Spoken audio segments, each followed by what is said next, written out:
Em nome do Pai, e do Filho, e do Espírito Santo. Amém. Queridos irmãos e irmãs, sejam muito bem-vindos hoje para o dia 46, 46º dia. No dia de hoje, ainda livro de Números, vamos meditar os capítulos de 26 a 30. Temos ainda 5 capítulos, é um dia ainda bem intenso, a temática é praticamente a mesma, por isso que nós temos 5 capítulos. Nós vamos falar sobre o povo quando estava já muito próximo da Terra Prometida. Aqui já tem uma nova geração, a primeira geração, a geração de Moisés, ela praticamente já toda faleceu, aqui é uma segunda geração e essa geração vai sendo formada. É um assunto muito importante, então, como de costume, queremos começar rezando. Pai nosso que estais nos céus, santificado seja o vosso nome, venha a nós o vosso reino, seja feita a vossa vontade, assim na terra como no céu. O pão nosso de cada dia nos dai hoje. Perdoai-nos as nossas ofensas, assim como nós perdoamos a quem nos tem ofendido. E não nos deixeis cair em tentação, mas livrai-nos do mal. Amém. Ave Maria, cheia de graça, o Senhor é convosco. Bendita sois vós entre as mulheres, e bendito é o fruto do vosso ventre, Jesus. Santa Maria, Mãe de Deus, rogai por nós, pecadores, agora e na hora de nossa morte. Amém. Glória ao Pai, ao Filho e ao Espírito Santo, como era no princípio, agora e sempre. Amém. Sejam muito bem-vindos, que bom revê-lo, que bom estarmos aqui juntos. Muitas vezes o padre começa o vídeo fazendo um resumo daquilo que nós já vimos, então nunca é demais. Eu penso que a Sagrada Escritura é como se fosse um labirinto. Existem muitos temas diferentes, muitos livros diferentes, e é muito fácil a gente se perder. Então, agora há pouco, estava vindo gravar o vídeo, um casal português e chinês. A pessoa me dizia assim: padre, eu imagino que é como se nós estivéssemos, de certa forma, em um curso universitário. Se nós quisermos lembrar tudo, entender tudo, memorizar tudo, compreender tudo, a gente se perde e a gente fica meio maluco. Então nós precisamos ter uma ideia geral e aí depois, quando necessário, nós voltamos naquele ponto específico. Excelente comentário. Poucos dias atrás, também, conversando com os meus pais, minha mãe disse assim: filho, tem um problema. Falei: mãe, se é só um tá ótimo, se é só um é fácil. Qual que é o problema? Filho, tem muitos nomes que eu não vou lembrar. Eu falo: até aqui nenhuma novidade, nem eu lembro, mãe. Tem muitos nomes que eu não vou lembrar, cidades, dados, a mãe não é tão nova mais. Daqui a pouco ela vai ligar para mim e falar: como que você está expondo sua mãe? Você está chamando sua mãe de velha? Não, estou falando que a minha mãe tem um pouco mais de experiência do que eu, por isso que ela é minha mãe, meu pai também. E ela dizia assim: filho, eu não consigo lembrar tudo.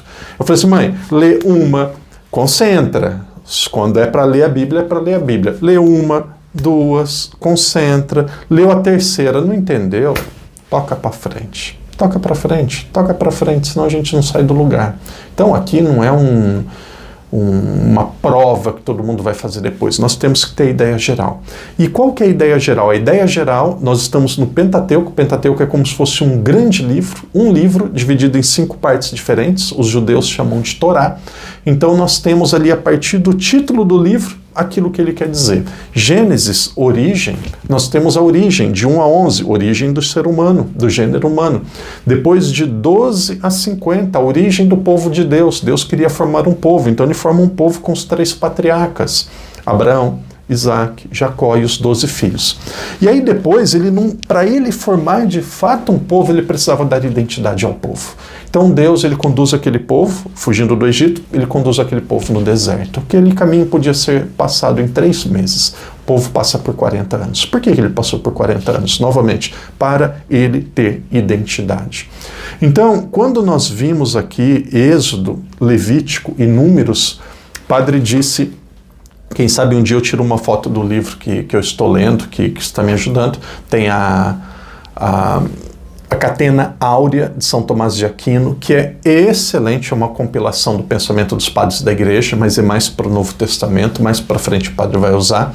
E agora tem livros específicos do Antigo Testamento. Então, quando nós olhamos Êxodo, olhamos depois para Levítico e Números, a ideia é essa. O Êxodo, nós temos aqui esses 3 passos. Nós temos o Egito, nós temos o deserto e temos o Sinai. E aí depois o Levítico, todo ele no Sinai. É um livro que tem 27 capítulos, se eu não estou enganado. E esses 27 capítulos é passado durante mais ou menos um ano no Monte Sinai. E aí depois, quando nós temos Números, a exemplo de Êxodo, é um livro de peregrinação, é um livro de caminhar. E esse caminhar, ele começa no Sinai, novamente, ele começa no Sinai, de onde terminou o Êxodo, de onde continuou o Levítico. Números começa no Sinai. Números, normalmente, aqui o meio, o assunto central, como foi o assunto central, pelo menos geográfico, do livro de Êxodo, nós temos o deserto e, por fim, nós temos a planície de Moabe, ali já bem perto da Terra Prometida.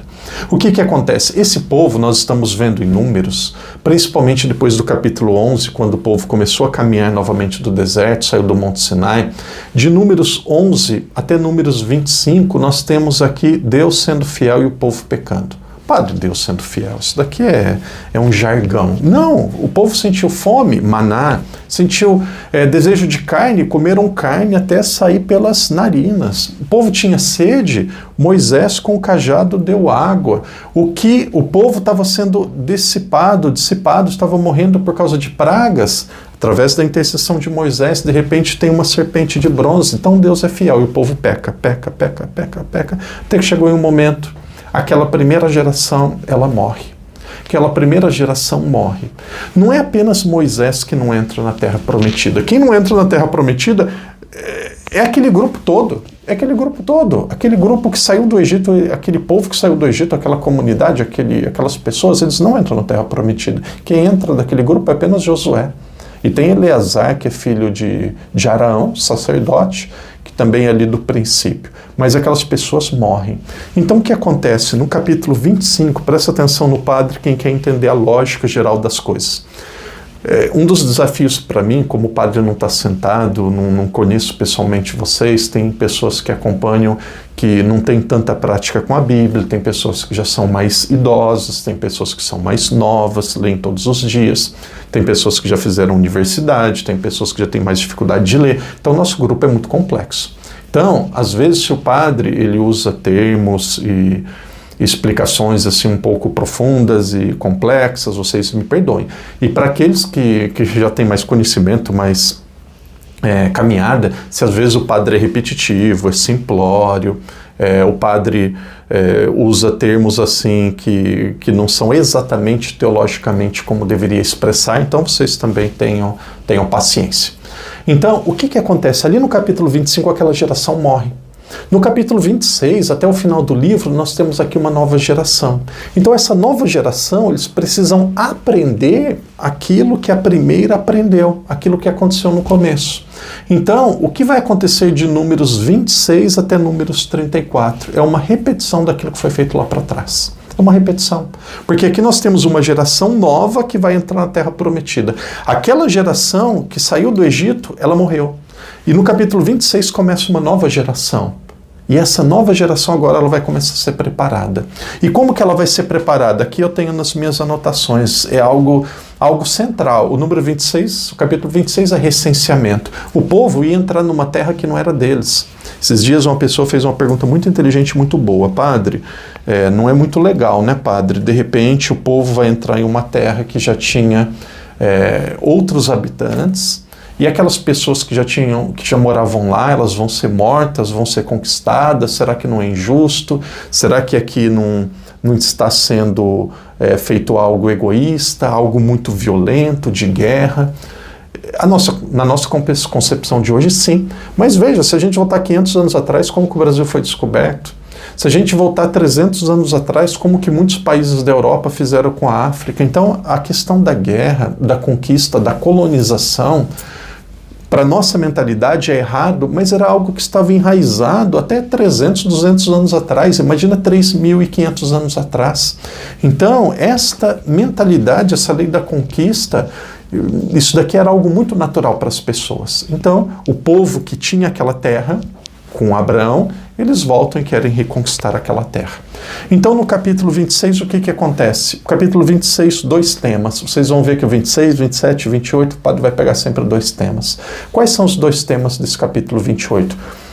É o recenseamento dos judeus, dos hebreus em geral, dos israelitas em geral, e depois o recenseamento dos levitas, que era a tribo que cuidaria do templo. Por que recenseamento? Eles vão entrar em uma terra, vão precisar guerrear. Então aqui é visto o nome daqueles 12, repete-se novamente os nomes, e aí vão ver aqueles que têm mais de 20 anos de idade, para saber exatamente quantos que vão poder ir para a guerra, quantos que vão poder combater, enfrentar os povos vizinhos. Então aqui nós temos um recenseamento. O que é o recenseamento? Nós temos um momento que vai colocar ali em números muito claros aqueles que podem ir para a guerra. Nós temos ainda, depois, andando aí um pouco para frente, nós temos o capítulo 27. O que fala o capítulo 27? Fala sobre a herança e os líderes. A herança em que sentido?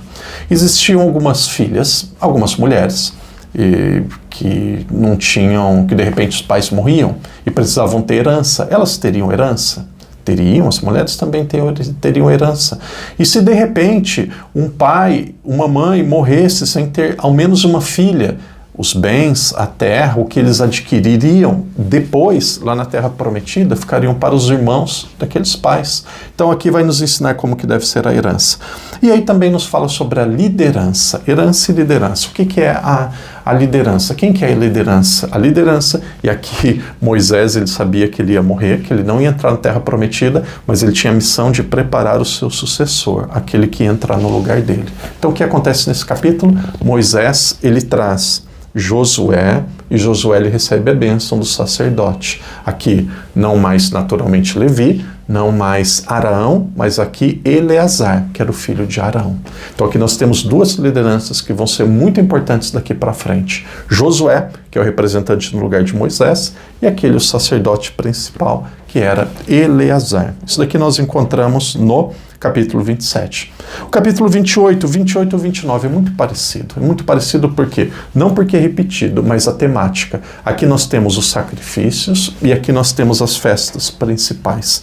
Tudo começa a partir do sacrifício diário. Então existiam sacrifícios que deviam ser diários, sacrifícios que eram semanais. Muito mais do que sacrifícios semanais, havia uma lei semanal. Qual que era a lei semanal? Guardar o dia de sábado. E aí depois haviam sacrifícios que seriam mensais, e havia um bode que seria expiado, seria morto, como fosse uma substituição em lugar das pessoas que estavam cometendo pecado. E aí depois teria a Páscoa anual, e junto com a Páscoa teria 7 dias depois, onde as pessoas iriam se alimentar apenas de pão ázimo. Depois tinha, no 7º dia seria declarado um dia santo. E aí nós temos outras festas, a festa das semanas, que é chamado também as festas das primícias, que depois seriam chamadas, ou chamada de festa de Pentecostes. Também é um título para essa festa. E no capítulo 29 temos as festas da aclamação, provavelmente para mostrar que Javé era um Deus guerreiro. Então era a festa da aclamação. Depois a principal, uma das principais, junto com a Páscoa, o dia da expiação, que é o Yom Kippur, que é o dia, uma vez por ano, o sumo sacerdote entrava no Santo dos Santos, e lá ele oferecia um sacrifício a Deus, e o perdão de todo aquele grupo, de toda aquela comunidade era perdoado. E aí, por fim, nós temos a festa das tendas. Para quê? Para recordar o povo que os antepassados foram, assim que fugiram da escravidão do Egito, eles habitaram em tendas. Então, também deveriam passar um tempo em tendas para recordar aquilo que era a história deles. Capítulo 30 é um capítulo breve. Eu penso que tem uma temática principal, que é em questão dos votos. Aqueles que fazem votos devem cumprir, até no dia de hoje. Uma pessoa que faz uma promessa, um voto, se ela não pode cumprir por algum motivo, procura um padre, pede para o padre dar uma bênção, aí você está desimpedido de cumprir aquele voto. Mas normalmente as pessoas deveriam cumprir os votos. E fala também dos estatutos do relacionamento entre os casais, os pais e os filhos. Então é um conteúdo denso em que sentido? Não em sentido de religiosidade, mas de tantos ensinamentos diferentes que Deus está dando. Então aqui tem mais ensinamentos históricos, mas acontece ali muita coisa que deve ser levado em consideração para nós até os dias de hoje. Para mim, uma das principais é a figura do sacerdote. O sacerdote, ele era separado do meio do povo. Por isso que o sacerdote ele não tinha terra. Ele era separado do meio do povo. Para quê? Para ser consagrado só a Deus. E aí Jesus, que é o sumo sacerdote, ele não tem família para ser inteiramente de Deus, ter um coração indiviso. E aí os apóstolos, depois que conheceram Jesus, também tiveram a mesma vocação. Viveram apenas para Deus, como os padres vivem no dia de hoje. Queridos irmãos e irmãs, se vocês quiserem um capítulo 27, versículo 18, para mim aqui é a ordenação sacerdotal, com o símbolo da imposição das mãos e o símbolo do óleo. Javé respondeu a Moisés: toma Josué, filho de Naim, de Num, homem em quem está o Espírito. Veja, em Josué está o Espírito. Tu lhe imporás as mãos. Depois traze-o diante de Eleazar, o sacerdote, toda a comunidade, e dá-lhe diante deles as tuas ordens, e comunica-lhe uma parte da tua herança, a fim de toda a comunidade dos israelitas lhe obedeçam. E aí depois, adiante, quando nós continuamos lendo, vai falar também da importância da unção com os olhos. Mas aqui, o sacerdote, ele era ungido, ele recebia a sua missão, aqui era Josué, através da imposição das mãos. Irmão, irmã, que Deus te abençoe, que Deus te proteja, continue lendo. Uma pessoa que de repente vê esse vídeo do nada na internet vai ficar muito perdido, vai falar, esse conteúdo aqui é muito distante de mim. Mas quem está lendo está vendo que isso daqui é muito próximo, é muito útil e Deus está ensinando muito. O povo já saiu do Monte Sinai, a primeira geração morreu, aqui é a segunda geração dos hebreus no deserto. Então, acontece o recenseamento e agora, a partir de amanhã, Deus, através de Moisés e Josué, vai recordar aquele povo quais eram as leis, os mandamentos principais. Aqui, principalmente em relação ao puro e o impuro. Que Deus te abençoe, que Deus te proteja. Continuemos juntos, um ajudando o outro. Não precisa... Quem quiser pode fazer, ler a Bíblia junto com o outro. Não, mas o padre disse no começo para ter os companheiros de caminhada, para quê? Para um motivar, cuidar, não deixar o outro desistir. Então, se alguém já ficou pelo caminho, ajude, motive para essa pessoa recomeçar. No final do ano, com a graça de Deus, nós vamos fazer uma grande festa. Que Deus te abençoe, que Deus te proteja e até amanhã, se Deus quiser. Em nome do Pai, do Filho e do Espírito Santo. Amém.